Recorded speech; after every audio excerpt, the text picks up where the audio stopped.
Padre Santo, te pedimos en este momento, en el nombre de Jesucristo, tu Hijo, que tú nos hables, que tu Espíritu Santo tome el control de nuestras mentes, de nuestros corazones, y fortalezcas y hagas crecer esa fe que tú, Señor, nos has dado. Te pedimos, oh Dios, que cada día nos ayudes a vivir y a caminar en fe. Y hoy te bendecimos y te pedimos, Espíritu Santo, háblanos, toma tu lugar. Por Jesucristo, amén. Marcos capítulo 6, versículos del 1 al 6. Salió Jesús de allí y vino a su tierra, y le seguían sus discípulos. Y llegando el día de reposo, comenzó a enseñar en la sinagoga, y muchos oyéndole se admiraban y decían: ¿de dónde tiene estas cosas? ¿Y qué sabiduría es esta que le es dada? ¿Y estos milagros que por sus manos son hechos? ¿No es este el carpintero, hijo de María, hermano de Jacobo, de José, de Judas y de Simón? ¿No están también aquí con nosotros sus hermanas? Y se escandalizaban de él. Mas Jesús les decía: no hay profeta sin honra sino en su propia tierra, y entre sus parientes, y en su casa. Y no pudo hacer allí ningún milagro, salvo que sanó a unos pocos enfermos, poniendo sobre ellos las manos. Y estaba asombrado de la incredulidad de ellos, y recorría las aldeas de alrededor enseñando. En Hebreos 4:12 leemos también lo siguiente. Hebreos 4:12.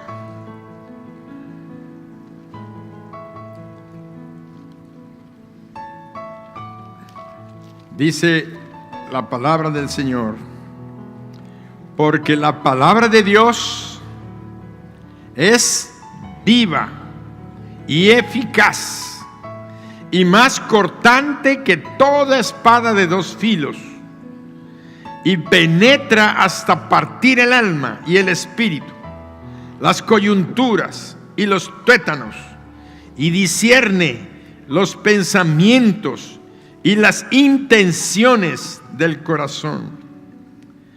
Y no hay cosa creada que no sea manifiesta en su presencia. Antes bien, todas las cosas están desnudas y abiertas a los ojos de aquel a quien tenemos que dar cuenta. Porque la palabra de Dios es viva y eficaz. Ahora vamos a leer Isaías 55, 10 y 11. Isaías 55, 10 y 11.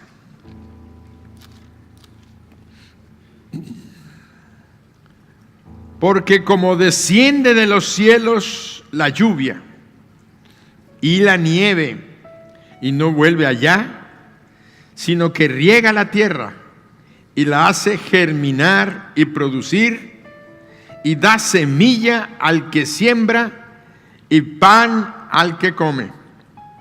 Así será mi palabra que sale de mi boca.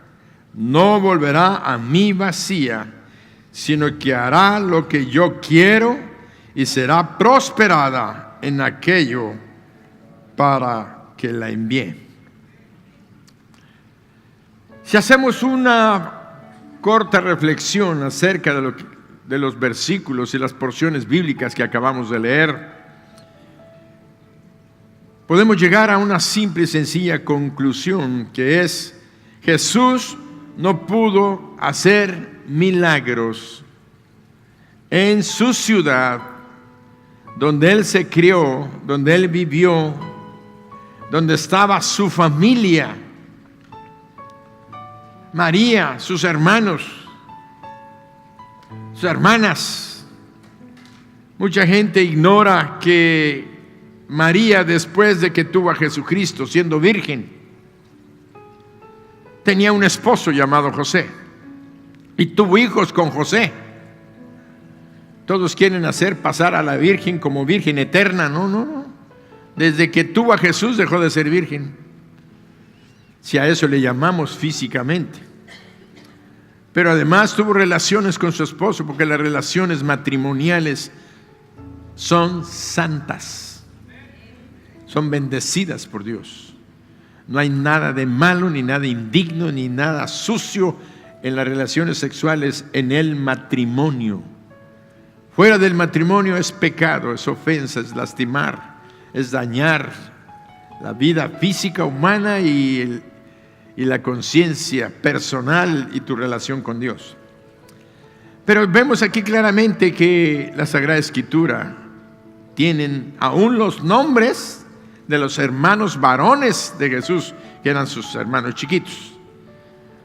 De tal manera que dice la Sagrada Escritura, no están aquí sus hermanos, y menciona los nombres, y sus hermanas.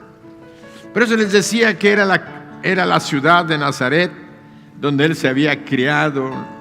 Habían nacido sus hermanos, los había ayudado a María a cuidarlos, a ver por sus hermanitas, a ver por sus hermanitos, y trabajando en la carpintería y ayudando. ¿Por qué?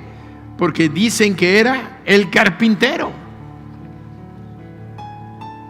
Ahí estaba claro donde Jesús estaba diciendo que en ese pueblo lo veían como un carpintero y no como el Hijo de Dios.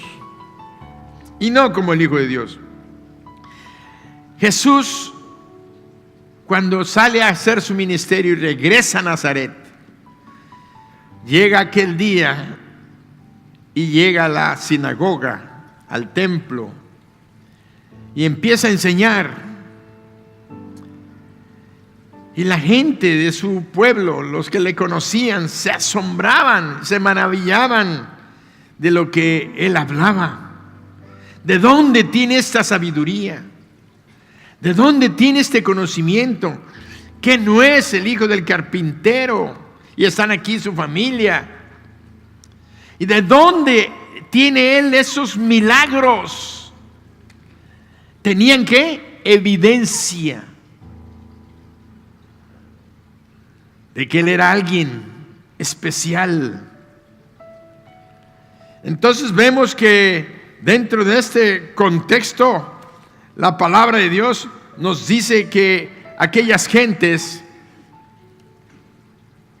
no quisieron reconocer quién era Él, por cuanto conocían a la familia. Pero más que todo, no le reconocieron como el Hijo de Dios.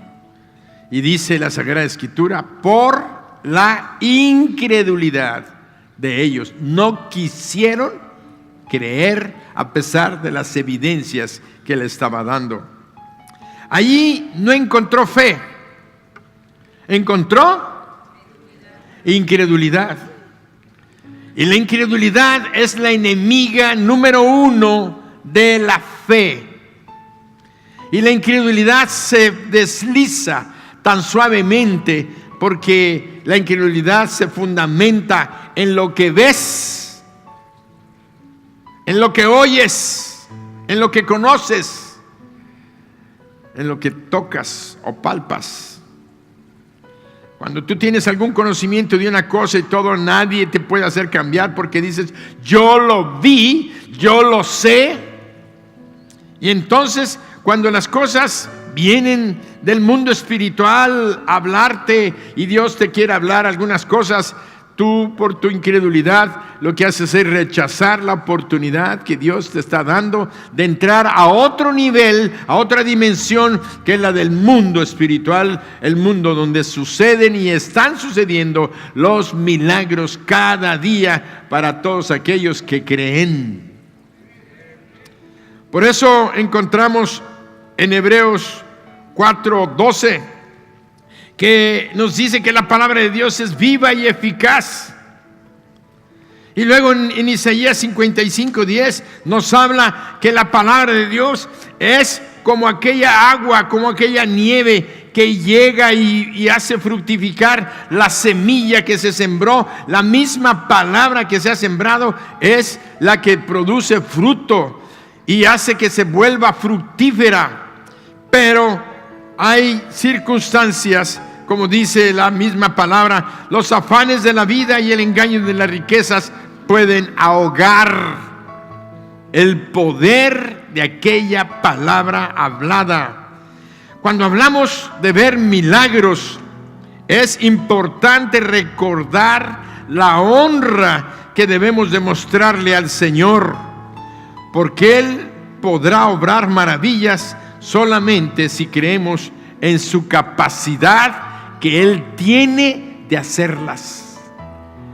No va a haber un milagro en nuestras vidas si nosotros no creemos que Él tiene capacidad de obrar señales, prodigios, maravillas, milagros, y que nosotros estemos conscientes de que es la persona de Jesús la que los hace, no ninguna otra cosa alrededor nuestro, ni ninguna circunstancia que esté dándose, sino solamente Él.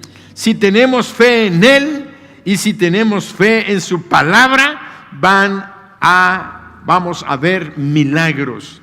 En Marcos, vamos a dejar que la misma palabra que estamos leyendo, que la palabra es viva y eficaz, y más cortante que toda espada de dos filos.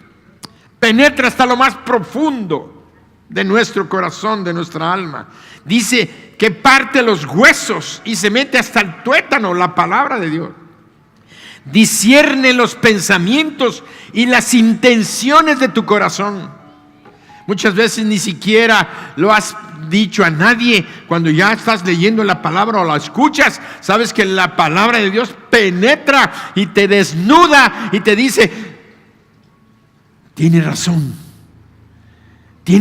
es verdad, porque nos desnuda y nos descubre las intenciones y los pensamientos de nuestro corazón. Por eso leemos lo que dice Marcos 9, 21, 23. La importancia que nosotros tenemos de que nosotros honremos y demostrarle al Señor que reconocemos que Él es Dios. En el versículo 21, Marcos 9, 21, Jesús preguntó al Padre: ¿cuánto tiempo hace que le sucede esto? Y Él dijo: desde niño. Y muchas veces le echan en el fuego y en el agua para matarle. Pero si puedes hacer algo, ten misericordia de nosotros y ayúdanos. Pero si puedes hacer algo.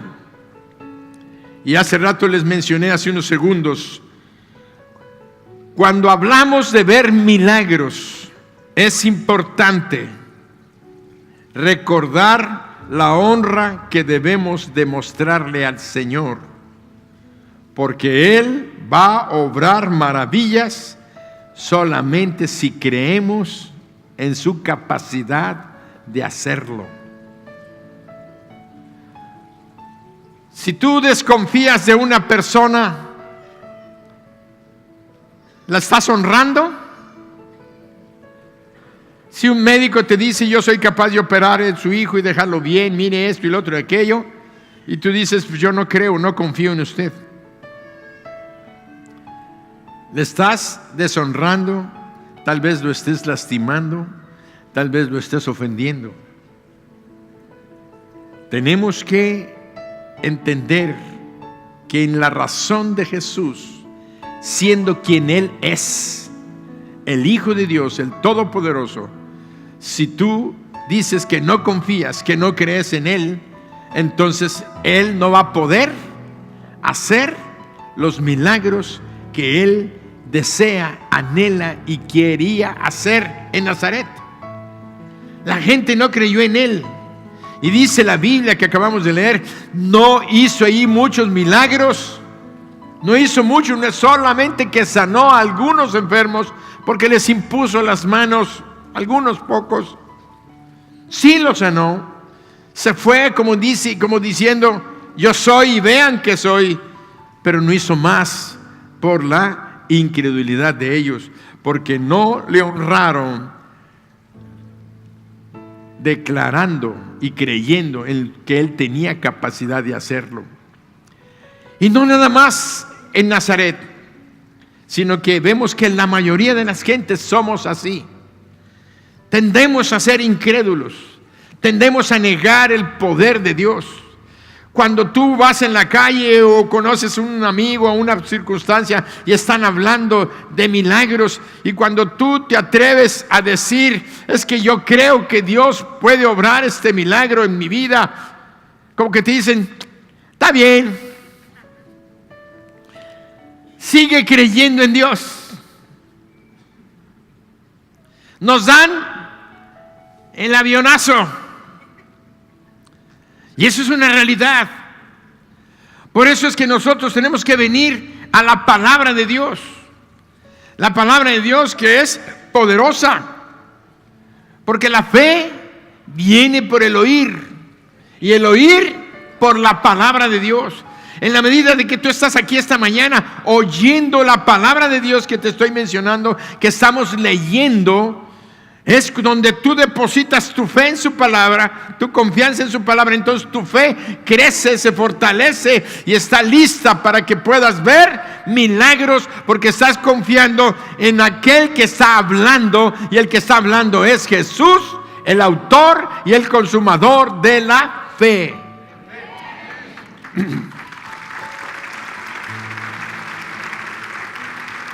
Vean la respuesta de aquel padre que estaba sufriendo de años con su hijo.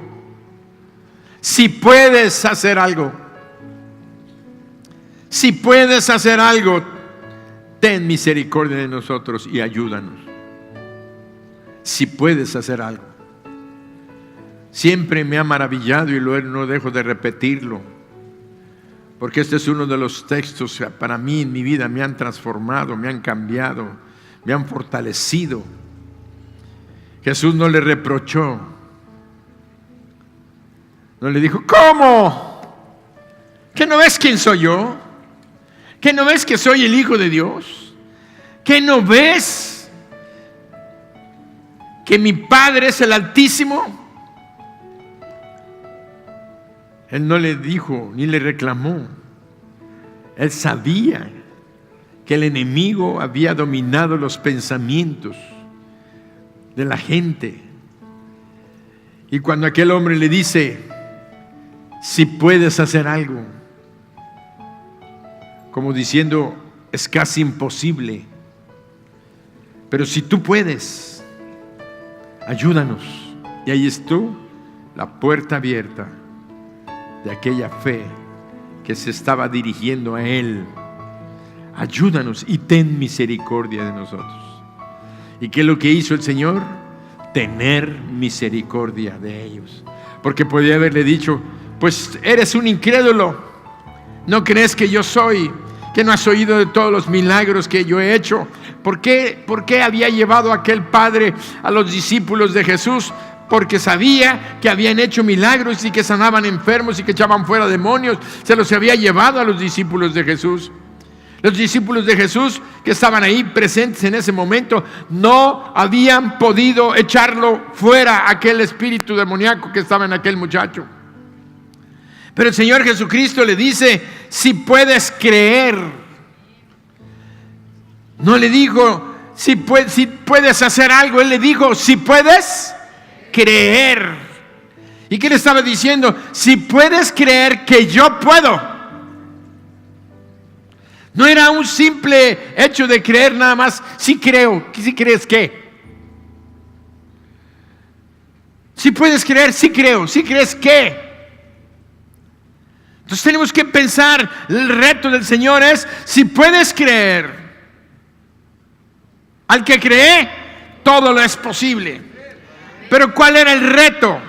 Si puedes creer que yo puedo hacerlo, entonces todo te será posible.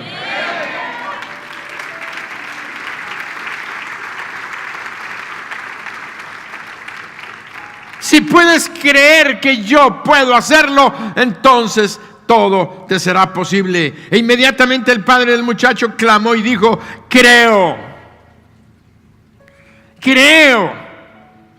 que tú lo puedes hacer, pero ayuda mi incredulidad. ¿Qué era lo que tenía realmente dominando su mente y su corazón? La incredulidad. Esa falta de confianza en la palabra de Dios, que es Dios mismo cuando Él está hablando. No es nada más decir la palabra de Dios. La Biblia es la palabra de Dios.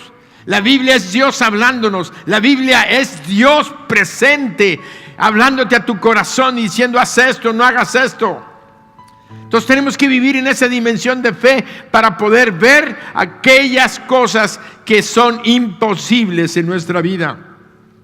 Por eso encontrábamos que la incredulidad y el afán de la vida pueden neutralizar el poder de Dios. En Marcos 4, del 1 al 8, leemos lo siguiente. En Marcos 4, del 1 al 8, encontramos una parábola muy poderosa. Dice: otra vez comenzó Jesús a enseñar junto al mar, y se reunió alrededor de él mucha gente, tanto que entrando en una barca se sentó en ella en el mar, y toda la gente estaba en tierra junto al mar. Y les enseñaba por parábolas muchas cosas, y les decía en su doctrina: oíd, he aquí el sembrador salió a sembrar, y al sembrar aconteció que una parte cayó junto al camino, y vinieron las aves del cielo y la comieron. Otra parte cayó en pedregales, donde no tenía mucha tierra, y brotó pronto, porque no tenía profundidad de tierra. Pero salido el sol, se quemó, y porque no tenía raíz, se secó. Y otra parte cayó entre espinos, y los espinos crecieron y la ahogaron, y no dio fruto. Y no dio fruto. Pero otra parte cayó en buena tierra y dio fruto, pues brotó y creció y produjo a 30, a 60 y a 100 por uno. Los discípulos le preguntaron al Señor y le dijeron en Marcos 4 del 14 al 20, vean lo que sucedió. Y le preguntaron: ¿qué quiere decir eso que estás diciendo? ¿Qué significa esta parábola? Y ya yéndonos al 14, les dice el Señor Jesús: el sembrador es el que siembra la palabra. Un sembrador, ¿qué es lo que siembra? Semillas. Entonces está diciéndonos que este sembrador está sembrando la palabra, que es una semilla, o está haciendo una analogía, una comparación, como diciendo: la palabra que yo abro es como una semilla. Y cuando alguien está predicando, está enseñando, es un sembrador que está sembrando semilla que tiene el poder de dar fruto de 30, 60 y a 100 por uno, si cae en buena tierra. Porque la palabra, la semilla, puede caer en diferentes terrenos y no dar fruto. Por eso en el versículo 14 dice: es el que siembra la palabra, y estos son los de junto al camino, en quienes se siembra la palabra, pero después de que la oyen, enseguida viene Satanás y quita la palabra que se sembró en sus corazones. Estos son, asimismo, los que fueron sembrados en pedregales. Los del camino fueron los que cae la semilla junto al camino. Vienen, dice, las aves y se comen la semilla y se la llevan, la quitan. Y luego dice aquí, y estos son los que fueron sembrados en pedregales, los que cuando han oído la palabra, al momento la reciben con gozo, pero no tienen raíz en sí, sino que son de corta duración, porque cuando viene la tribulación o la persecución por causa de la palabra, luego tropiezan. Hay muchos que vienen y escuchan la palabra y dicen: ay, qué precioso es oír la palabra de Dios, qué lindo es que Dios nos ame, que entregó a su Hijo Jesucristo, yo lo recibo en mi corazón, y llegan y están muy gozosos, pero nada más en cuanto salen y empiezan a vivir otra vez en las vidas diarias del mundo, con sus amigos, sus conocidos o aún su misma familia, cuando encuentran aquellos elementos de ataque, de tribulación por causa de la palabra que recibieron, dice que ellos renuncian. Dicen: ah, no, esto me trae problemas. Entonces prefieren renunciar a aquella palabra de vida, aquella semilla que se sembró en sus corazones y no dio fruto en la vida de aquella persona por la presión de la sociedad, de las gentes. Y yo quisiera que los que estamos aquí, que ya somos creyentes recientes, que tenemos un tiempo de haber recibido al Señor Jesucristo, si estás recibiendo ataques y presiones porque recibiste a Jesucristo, porque viniste a reunirte con nosotros, y no es porque seamos nosotros, estás tú oyendo la palabra de Dios mismo en las Sagradas Escrituras, donde nos está diciendo que sí hay ataques y tribulaciones de la gente, pero que si tú permaneces y soportas esto, vas a demostrar que tú eres buena tierra. Y la buena tierra, no crean que es casualidad, es que porque yo soy buena tierra. No, todos podemos ser buena tierra. Depende de nuestra actitud, que hagamos que nuestra vida sea una vida junto al camino, sea una vida entre pedregales o sea una vida entre espinos, como la que vamos a ver ahorita. Vamos adelante entonces, continuando viendo lo que el Señor Jesucristo está enseñándoles a sus discípulos, porque eso no se lo enseñó a los demás gentes. Sus discípulos le preguntaron: ¿qué significa esta parábola? Y Él les está diciendo: el sembrador es el que siembra. Los que están junto al camino son los que viene Satanás y les quita la palabra. Y los pedregales, que cuando han oído la palabra, al momento la reciben con gozo, pero viene la tribulación o la persecución por causa de la palabra, y luego tropiezan.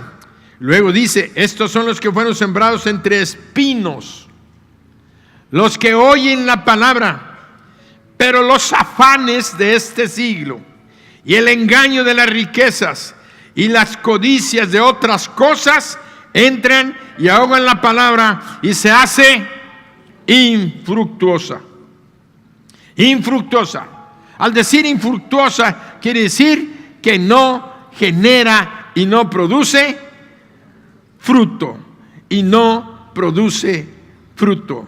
Quiere decir que nosotros tenemos que entender que hay cosas que van a tratar de apagar la fe que Dios sembró en tus corazones al escuchar la palabra.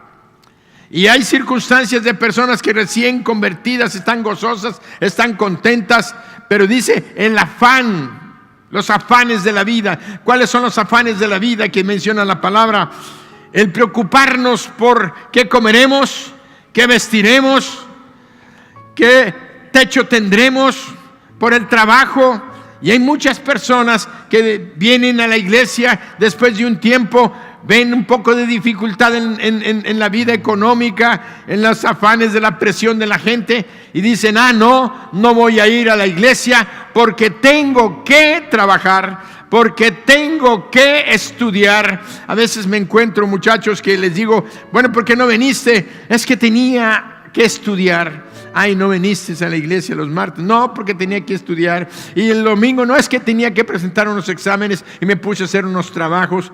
Tenemos todo el tiempo para hacer cosas, pero el diablo nos dice a través de los afanes y a través de la codicia, porque voy a ganar más. ¿Sabe cuándo más vendo? Los domingos. Los domingos es cuando más vendemos. Sí, yo sé que es cuando más vendemos, pero es cuando Dios está probando nuestra vida de fe y de confianza. Vamos a confiar en Él. Vamos a confiar que Él nos va a proveer de lunes a sábado todo lo que sea necesario, y lo que dejamos de vender o de lograr el domingo se va a multiplicar durante la semana cuando nosotros le demos la oportunidad a Dios de ver su poder trabajando en tu vida, en tu negocio, en tu empresa y en tu empleo. Si tienes un empleo que te obliga a trabajar los domingos, ponte a orar. Ponte a orar y ponte a ayunar. Ahorita vamos a ver que es importante el ayuno y la oración. El ayuno y la oración son importantes, no tanto porque vamos a trabajar con un enfermo y vamos a ayunar por su enfermedad y vamos a ayunar para que aquel demonio salga de su vida. No. El Señor les estaba diciendo, este género, ahorita vamos a ver más adelante una cita bíblica donde dice, este género no sale sino con oración y ayuno. Eso le preguntó cuando les dijeron al muchacho aquel que no pudieron, ¿por qué no pudimos hacerlo? ¿Por qué no luchamos?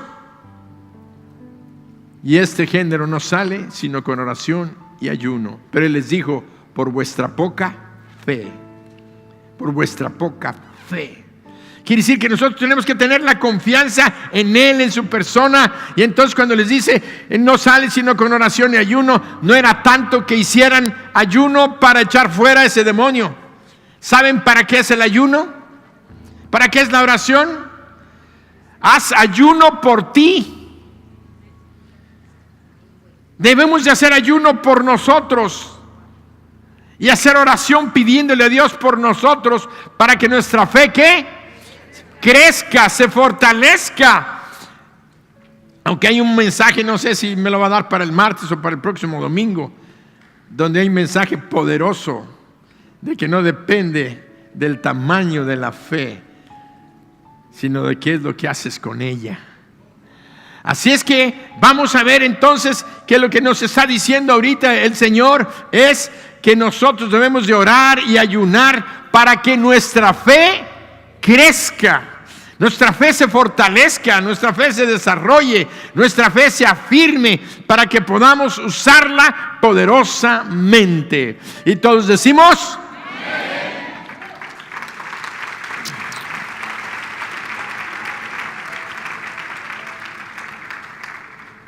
de tal manera que todos podemos obrar milagros si creemos. Y hay honra entre nosotros. Por eso encontramos aquí en Mateo 4, 14 al 20, donde dice, pero los afanes de este siglo y el engaño de la riqueza y las codicias y otras cosas entran y ahogan la palabra y la hacen infructuosa. Pero todos aquellos que fueron sembrados en buena tierra oyen la palabra y la reciben, la creen. Cuando tú recibes la palabra y la crees, empiezas a actuar en razón de ella. Es cuando vas a decir, no voy a negociar. Hay una palabra que mi pastor me enseñó hace muchos años. Dice, hay cosas que no se negocian. Mi vida de oración no se negocia. Ay, que no tengo tiempo y voy a hacer esto y dejas de orar. Tu vida de lectura de la palabra, tu asistencia a los cultos. Aquí tenemos nada más 2 cultos. Hay iglesias que tienen hasta 4 y 5 en la semana. Nosotros nada más tenemos 2 cultos, el domingo y los martes.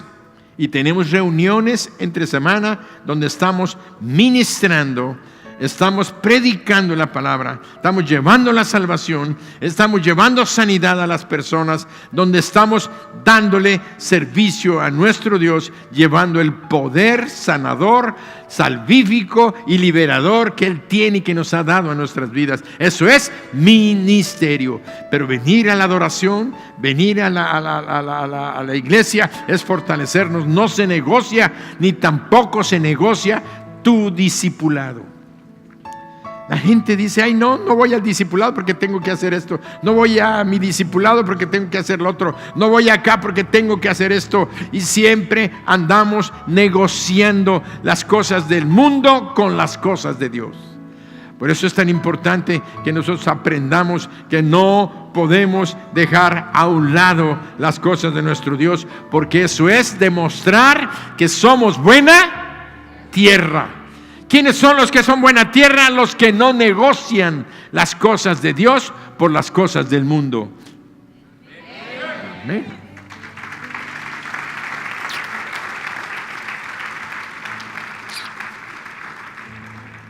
Por eso, la incredulidad y el afán de la vida pueden cancelar la voluntad y el poder de Dios para obrar un milagro en nuestras vidas, porque no le estamos dando la honra y la gloria a Él, que la merece en todas las áreas de nuestra vida. Cuando lo veamos como el Señor de señores, el milagro va a suceder. Acepta el poder de Dios que está manifiesto en la persona de Jesús, y también reconoce el poder de Dios que hay en aquellas personas que Dios ha puesto junto a ti. Y hay un pensamiento: ¿cómo ven a mi persona como pastor? Si tú ves a tu pastor simplemente como un amigo, pero no lo respetas como pastor, ¿cómo quieres que Dios me use para bendecirte? No quiere decir que me estoy poniendo en el nivel de Jesús. No estoy diciendo que yo soy Jesús. Estoy diciendo que soy el pastor a quien Dios puso para bendecir sus vidas. Pero si ustedes nada más toman al pastor, y a veces llegamos a ser tan amigos, tan íntimos, que menospreciamos la persona que está junto a nosotros. Y tomamos el ejemplo del pastor porque es el ejemplo de la autoridad en la iglesia. Las gentes muchas veces vienen, las gentes nuevas, las gentes que recién se convierten, vienen pidiendo que ore yo por ellas. Y hacen bien. ¿Por qué? Porque el Señor ha puesto una unción en mi vida, pero igual que la ha puesto en la tuya.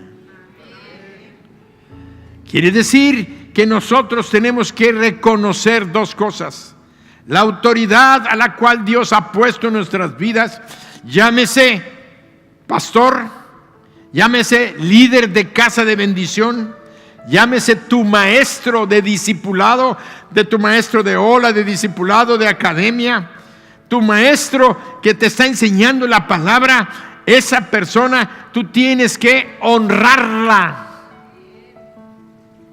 Tienes que honrarla como el Señor Jesucristo estaba diciéndole a aquel hombre: si puedes hacer algo, no, si crees que yo puedo hacerlo, ¿por quién soy? Entonces nosotros tenemos que reconocer la unción, la presencia del Espíritu Santo en la vida de una persona, para la cual Dios le dio esa unción para bendecir a otras personas. Quiero decirte que muchos hemos estado cometiendo este pecado, que hemos menospreciado a los que Dios ha puesto en autoridad en nuestras vidas, cuando sabemos, y si no lo sabías, debes de saberlo, que a través de ellos viene la bendición para ti, para tu hogar y tu familia, porque La unción viene sobre la cabeza y desciende hasta los pies. Y si Dios ha puesto una cabeza en tu casa de bendición, honra a esa cabeza. Y la bendición de Dios va a descender a través de esa cabeza sobre tu vida, sobre tu familia, en esa casa de bendición. Por eso tenemos que aprender a entender que cuando tú tienes a un pastor y lo llegas a tener ya como un amigo, que a veces no lo valoras, no quiere decir que dejes de ser amigo. Sigue siendo amigo de tu pastor, sigue llevándote bien, síguete llevando con la confianza que puedes tenerle y hablar cosas íntimas, cosas de esa naturaleza, pero nunca dejes de reconocer que en él hay la presencia del Dios Altísimo con un propósito y una bendición de bendecirte a ti.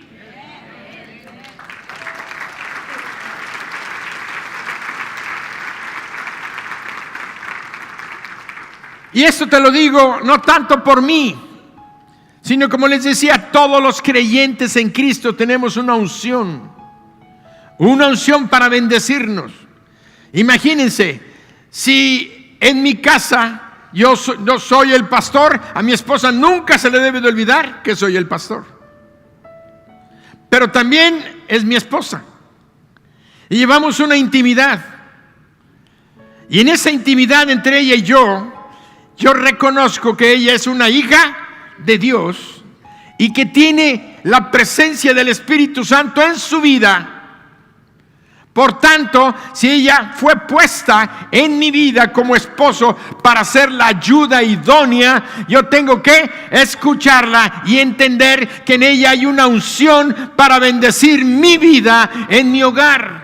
Y yo soy una unción para ser la autoridad, para ser la responsabilidad de la casa, para guiarla, dirigirla, protegerla, enseñarla. ¿Por qué? Porque fuimos puestos por la presencia del Espíritu Santo en nuestras vidas para ayudarnos unos a otros.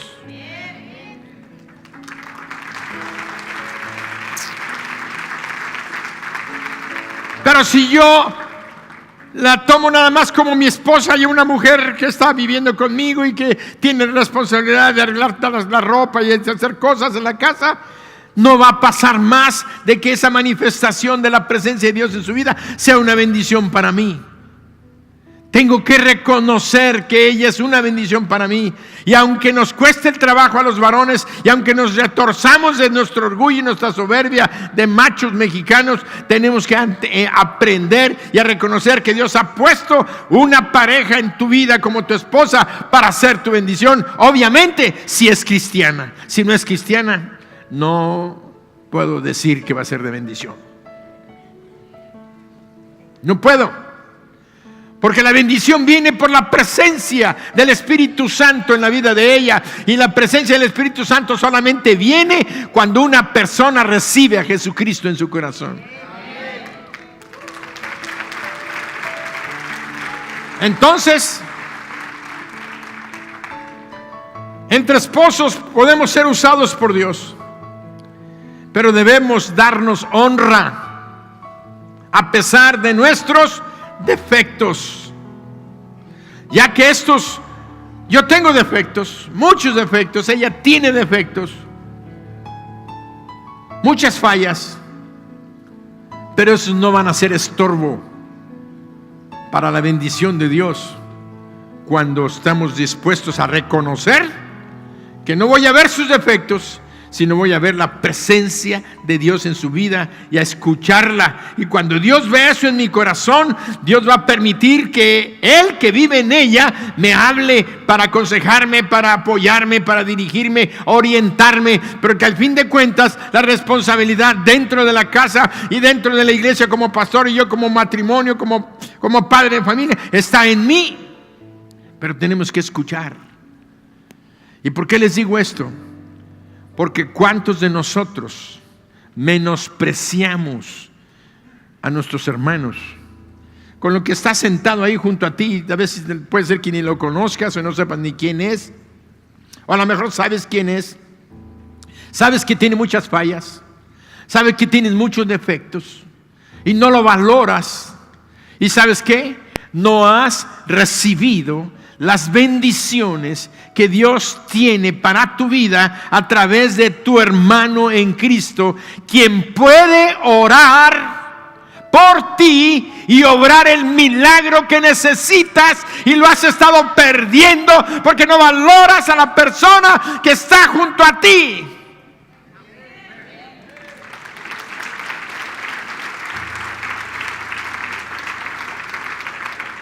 Somos una iglesia, el pueblo de Dios, el cuerpo de Cristo. Dios nos ha ungido para bendecir a las personas, para obrar señales, para obrar prodigios y milagros. ¿Por qué están yendo este grupo de hermanos al hospital a orar por los enfermos? Porque saben que hay poder en ellos para bendecir, para sanar, para declarar, para decretar. Porque la palabra de Dios es clara cuando dice: lo que atemos aquí en la tierra será atado en el cielo, y lo que desatemos en bendición aquí en la tierra será desatado en bendición allá en los cielos. Por eso tenemos que aprender a valorarnos y a respetarnos y a honrarnos. Cuidadito tú que estés hablando mal de tu hermano, por muchas fallas y defectos que tenga, porque tú también tienes tus fallas y tus defectos. Lo que tienes que aprender es apreciar la presencia de Dios en su vida y entender que esta persona puede orar por ti. No es malo que una persona llegue: hermano, ora por mí. Tú estate preparado para bendecir a tu hermano, para bendecir a aquella persona que ha estado junto a ti. No la menosprecies, sino al contrario, dale el aprecio que Dios quiere que tú le des a tu hermano. Y más si este hermano está en autoridad, si es tu maestro de la palabra, si está líder de casa de bendición, si es líder de casa de red. Ay de aquel que está hablando mal de su líder y compañero en el ministerio. Ay de aquel. No saben cuánta bendición se están perdiendo. ¿Por qué? Porque están a ser infructuosos, no van a poder dar fruto, porque los afanes de este mundo, la crítica, la murmuración, los celos, la envidia, los está bloqueando y les está impidiendo que el Espíritu Santo fluya en vuestras vidas para ser de bendición. Ya no nada más con tu hermano de ministerio, sino para tu propio hogar. ¿Cómo vas a ser de bendición para tu esposa? ¿Cómo vas a ser de bendición para tu esposo, para tus hijos? O tu hijo, tú que estás aquí, puedes ser de bendición para tus padres. Puedes orar y levantarte y orar por tus padres, clamar a Dios, y va a haber grandes cosas si dejamos que la presencia del Espíritu Santo esté en nuestras vidas.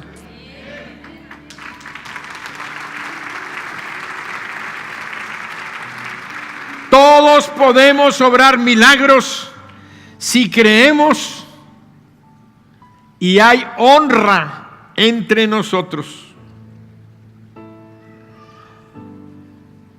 Imagínense, el mismo Señor Jesucristo no pudo obrar milagros en Nazaret porque no le dieron la honra. Y la honra es reconocer quién eres y aceptarte, como dice la palabra, no teniendo más alto concepto de sí, sino teniendo a los demás como superiores a nosotros mismos. Eso se llama humildad. Cuando tú reconoces que por muy ignorante que sea tu hermano, aunque no sepa leer, aunque no sepa escribir, es que yo soy médico, yo soy cirujano, yo soy especializado en 3, estudié en la universidad y tengo esto y lo otro, puedo decir muchas cosas, pero si no honro a aquel hermano que anda de chancleta, que anda de guarache, que no sabe leer ni escribir, que es un campesino de la tierra, pero tiene la presencia del Espíritu, que puede obrar milagros, señales y prodigios. ¿Quién soy yo para no reconocer en Él. Al contrario, como dice la Escritura, teniendo a los demás como superiores a nosotros mismos, entonces te humillas y dices: mi hermano, ¿podrás orar por mí? De ese no. Yo del pastor sí dejo que ore por mí. Ya déjense de estar haciendo así eso. Entendamos que hay poder en nosotros para bendecir. Lo que tienes que cuidar es ser buena tierra. Es dejar que la palabra entre a tu corazón y fructifique. Perdona, sé humilde, ora, ayuna, intercede por ti para que tu fe crezca y entonces puedan suceder los señales, los prodigios y los milagros. Y cada uno de nosotros, imagínense, cada uno de nosotros orando unos por otros. ¡Qué bendición va a ser esto! No nada más el pastor es una persona, nada más hay 12 personas que son líderes de red. Y luego, ¿los demás qué? Estamos perdiendo la bendición que Dios tiene para nosotros. Pero esto nace de la fe que viene por el oír, y el oír por la palabra de Dios. Por eso el Señor Jesucristo les dio la parábola a los apóstoles cuando les dijo: ¿por qué no pudimos hacerlo? Por vuestra poca fe. Pero ayunen, hagan oración ustedes mismos para que su fe no falte. Y luego les da la parábola del sembrador. Y vamos más adelante ahora para entender que Dios quiere que tengas una fe grande, preciosa, como lo menciona en Mateo 17, 14 al 21. Mateo 17, 14 al 21.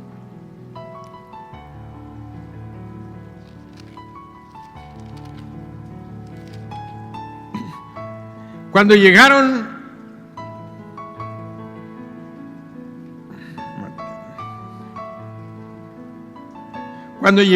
al gentío, vino a él un hombre que se arrodilló delante de él diciendo: Señor, ten misericordia de mi hijo, que es lunático y padece muchísimo, porque muchas veces cae en el fuego.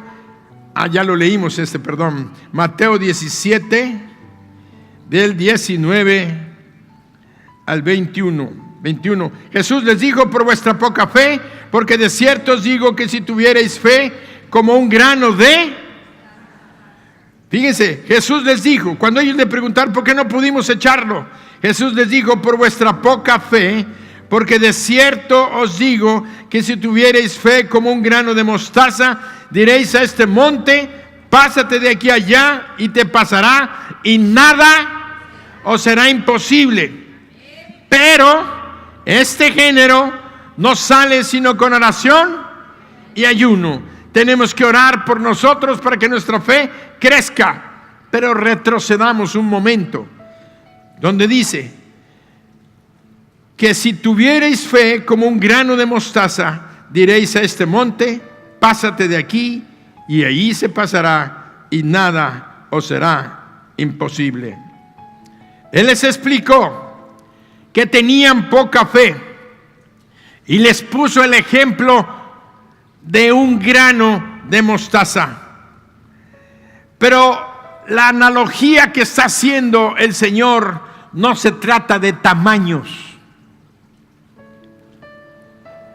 No se trata de tamaños, porque está diciendo: el que tenga una, dice, si tuvierais fe como, si tuvierais fe como un grano de mostaza, y diréis a este monte: pásate de ahí, y nada os será imposible. Para comprender lo que sigue, vamos a otra lectura que no está más que en Mateo 13, 31 al 32. Mateo 13, 31 al 32. Pongan atención, no se distraigan. Otra parábola le refirió diciendo: el reino de los cielos es semejante al grano de mostaza que un hombre tomó y sembró en su campo, el cual a la verdad es la más pequeña de todas las semillas, pero cuando ha crecido es la mayor de las hortalizas y se hace árbol, de tal manera que vienen las aves del cielo y hacen nido en sus ramas. Cuando está diciendo el Señor que si tuvierais fe como un grano de mostaza, no está diciendo si tienes una fe chiquitita como la del grano de mostaza, aunque sea chiquitita, vas a decirle al monte se va a cambiar. No estaba diciendo del tamaño de que si tienes una fe pequeñita, porque todos tenemos una medida de fe. ¿Se entendió? Todos tenemos una medida de fe. Todos tenemos la misma medida. No a uno le dio una medida más grande y a otro le dio una medida más pequeña. Todos tenemos la misma medida de fe. ¿Qué era lo que estaba haciendo el Señor? Si tuvierais fe como un grano de mostaza. Y ahí en el capítulo 13 que acabamos de leer nos da la explicación. ¿Qué pasa en el reino espiritual?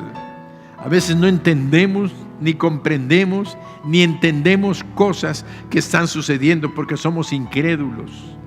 Estamos como la familia de mismo Jesús. Sus mismos hermanos no creían al principio en Él. Sus mismos hermanos no creían al principio en Él. Ya no digan todos los de la ciudad, había incredulidad. Pero lo que está diciendo el Señor, que si nosotros tenemos fe como un grano de mostaza, que al inicio es la más pequeña semilla, pero es una hortaliza. ¿Saben ustedes que las hortalizas son plantas que crecen a 20, 30, 40, a veces 70 centímetros, a veces 1 metro? Las hortalizas, como el tomate y esas cosas que necesitan para sembrarse, son diferentes vegetales que no llegan a ser árboles. El Señor está diciéndolo, si tú llegas a tener una fe como la fe que tiene el grano de mostaza. Óiganlo, como la fe que tiene el grano de mostaza. Ese grano sabe y dice, soy la más pequeña de todas las semillas, pero si me siembran y me riegan y me atienden, voy a crecer y voy a ser una gran hortaliza, la más grande de las hortalizas. Pero dice que su fe, dice que llega a ser hasta como un árbol. Llega casi a cambiar su naturaleza de ser una planta que no pasa más de 1 metro, 1,5 metros, a llegar a ser un árbol tan grande y frondoso, con ramas que hasta las aves van a llegar a hacer nido en ella y a protegerse dentro de sus ramas. ¿Qué te está diciendo el Señor? No está hablando de una fe pequeñita, que si tienes una fe pequeñita ya vas a obrar los milagros. No, sino que la fe que tenía el grano de mostaza, esa semilla pequeñita, es que ella podía llegar a ser la más grande de las hortalizas y un gran árbol. Y eso te está diciendo a ti el Señor.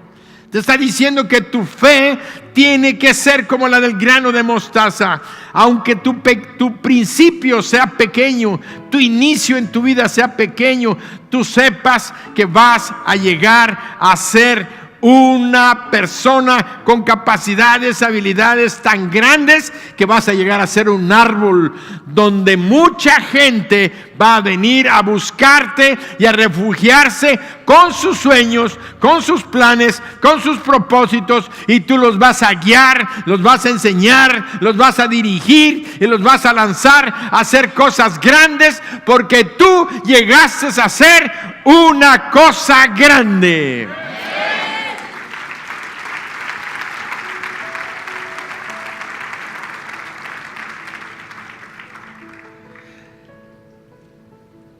Dios quiere que nuestra fe sea tan grande y poderosa, con el temple y el carácter que tiene la semilla de mostaza, que siendo tan pequeña, por su fe llega a ser la mayor de las hortalizas, pero aún más por su fe llega a hacerse un árbol. Además, el Señor nos dice que nosotros tenemos que ser como este árbol de mostaza que creció, porque la gente va a venir a refugiarse en nuestras vidas, y porque tú has sido llamado y llamada a vivir en la grandeza. Dios no quiere que nunca te menosprecies, aunque tu inicio, y además el inicio de muchos, siempre es pequeñito. A veces nadie da algo por alguien, porque dicen, ¿este quién es? Mira, no tiene nada. Pero tú no te menosprecies.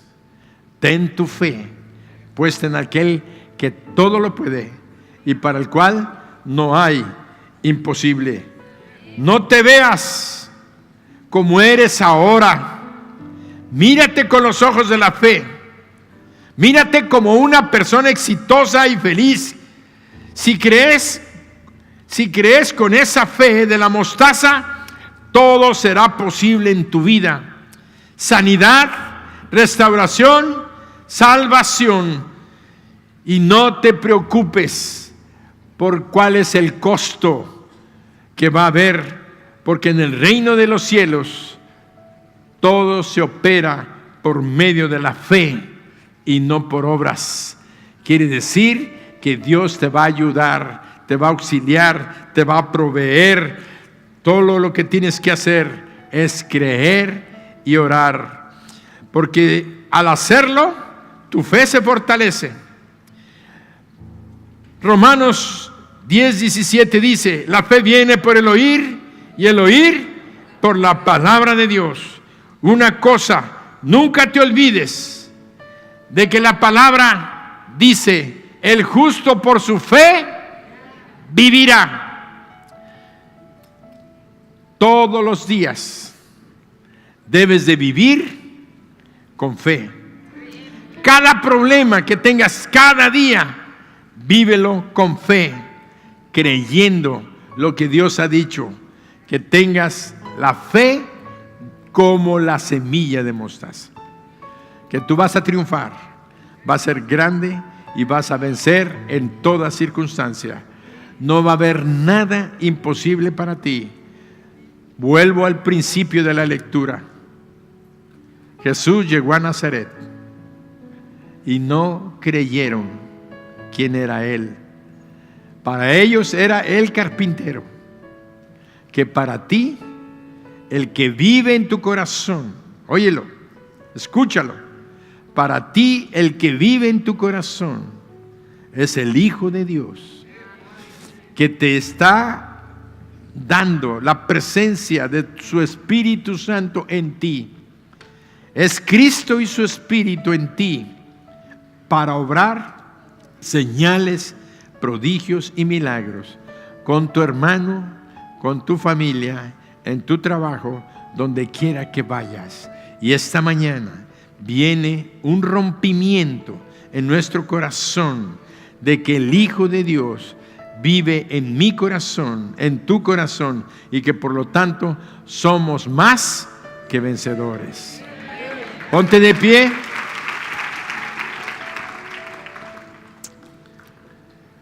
Quiero hacer una invitación.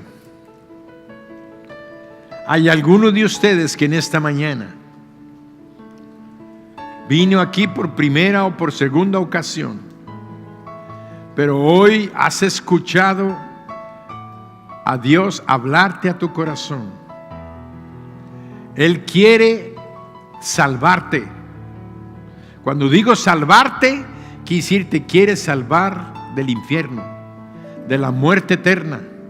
Te quiere salvar de esa vida miserable que hemos estado viviendo, porque sin Cristo, sin Dios en nuestras vidas, vivimos vidas miserables. Tarde o temprano vamos a morir y vamos a presentarnos al juicio de Él. Y toda aquella persona que vive en sus pecados va a ser enviada a la muerte eterna. Pero Dios hoy nos está diciendo que nos ama, porque hoy es un día de oportunidad. Hoy Dios te está diciendo: yo quiero perdonarte, yo quiero salvarte, yo quiero hacer el milagro de la salvación en tu vida. Pero no puedo hacerlo si tú no crees que yo puedo hacerlo. Si crees que yo puedo hacerlo, dice Jesús, ábreme tu corazón y llámame a entrar. Así es que si tú estás en esta mañana, yo te voy a guiar en esta oración donde tú lo vas a llamar a entrar. Si tú crees que Él puede salvarte, que Él puede perdonarte y que Él puede limpiarte de tus pecados. Y puedo decirte que Él ya lo hizo en la cruz. Él pagó por tus pecados y por los míos. Derramó su sangre y su sangre tiene poder para salvarte. Por eso en esta mañana yo te pido que cierres tus ojos y ahí en voz baja, pero en voz audible, repítela. Di: Señor Jesús, yo reconozco que tú eres Dios, que tú viniste a este mundo para morir en la cruz y salvarme. Fuiste sepultado y resucitaste al tercer día. Hoy yo reconozco que tú eres el Dios que obra milagros y quiero invitarte a mi corazón. Te invito a entrar a mi vida para que tú tomes el control, me limpies de todo pecado y hagas el milagro de darme la vida eterna y el perdón de mis pecados. Gracias, Señor Jesús. Gracias por entrar en mi corazón. Gracias por perdonarme. Gracias por salvarme. Ahora yo sé que en mi vida va a haber un cambio. Y un cambio en mi vida y en mi hogar, en mi trabajo y donde yo vaya. Porque ahora tú vas conmigo y estarás conmigo hasta el día en que yo vaya al cielo contigo, gracias a lo que hoy has hecho por mí. Amén. Dale un aplauso. ¿Hay alguien que hizo esta oración? Levante su mano. ¿Hay alguien que hizo esta? Dios te bendice. ¿Alguien más hizo esta oración? Levante su mano. Dios te bendice, Dios te bendice, Dios te bendice. ¿Alguien más? Dios te bendice. ¿Alguien más? Dios te bendice. ¿Alguien más? Dios te bendice. ¿Alguien más está levantando su mano de este lado? Levanten su mano en alto para que los vea. Todos los que hicieron esta oración, yo les invito para que pasen al frente. Voy a orar por ustedes y voy a bendecirlos en el nombre de Jesús. Pasen al frente, no se queden en su lugar. Pasen al frente, no se queden en su lugar. Denles un aplauso. Denles un aplauso.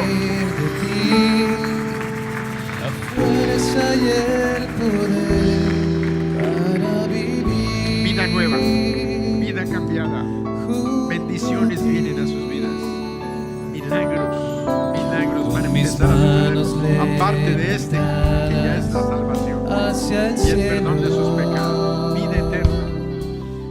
Me presento ante ti hoy, mi Señor, para recibir de ti la fuerza y el poder para vivir junto a ti. Llenas hoy mi corazón con tu presencia. A partir de hoy va a ser las cosas diferentes. Llenas de alegría y paz todo mi ser. Vida cambiada, vida transformada.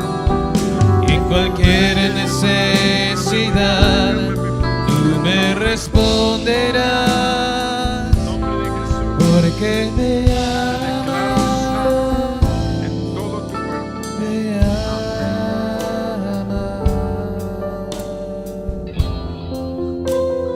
Bendiciones.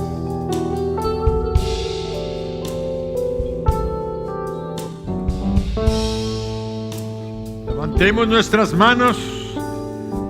Padre, en el nombre de Jesucristo, bendigo a estas damas y a estos caballeros que están aquí delante. Padre, si alguno de ellos está enfermo, en este momento declaramos que el sacrificio tuyo en la cruz, que pagó por nuestras enfermedades y dolores, viene sobre de ellos, que hoy te han aceptado en su corazón como su Señor, su Dios y su Salvador. Señor, te doy gracias por su salvación.